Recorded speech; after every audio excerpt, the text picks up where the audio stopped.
তোমার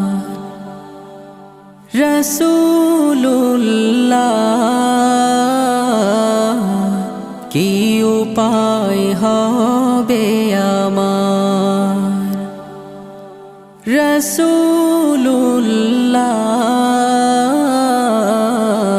কি উপায় হবে আমার ওই মদিনার পথের ধুলি মাখতাম আমি পেলে সুরমা বলি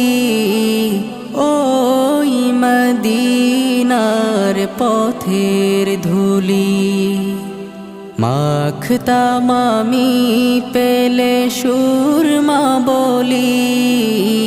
ফিরে পেতো এ নয়নে নূরে